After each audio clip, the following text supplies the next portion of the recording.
method when it comes to hydroponics po. Ito po yung iba't ibang klase ng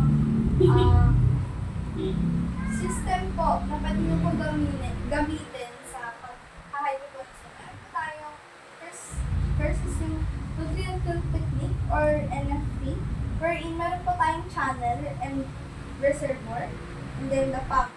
Bali po,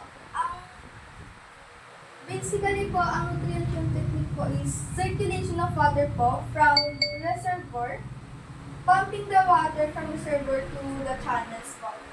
And then, ang mangyari po is, magsa-cycle po yung water. Basically po, circulation po ng water sa kanila. Then, second, we also have the deep flow technique or DFT method.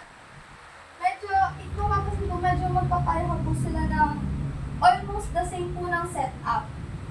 Ang kinaibahan lang po, sa deep flow technique po is, meron po tayo magiging intervals where mag-stop po yung water, makakapag-store po yung channel ng water. Unlike po sa ating NFT, na tuloy-tuloy po yung flow ng water. In where po pa nag-stop po yung pumping, mawawala po tayo ng water sa channel.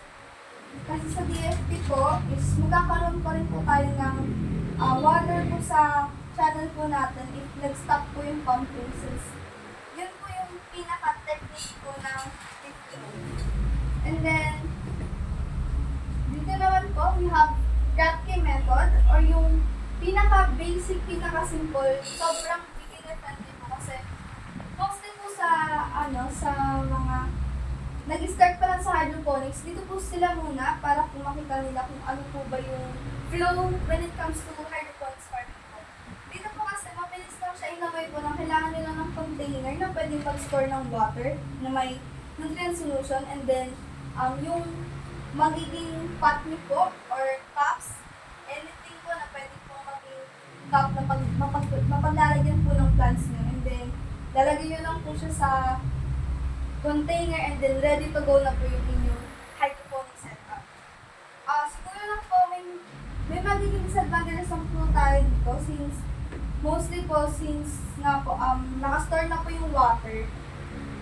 May mga chances po na yung nutrients po or yung nutrient solution po ng water is like since hindi po siya totally nahalo naman araw-araw, ganun. May mga chances po na wala na po palang nutrients dun po sa water na pwede po maabot ng plants mismo. And then, meron po tayong aeroponics din, wherein isa po siya sa mga advanced techniques when it comes to hydroponics po or advanced method po, since this time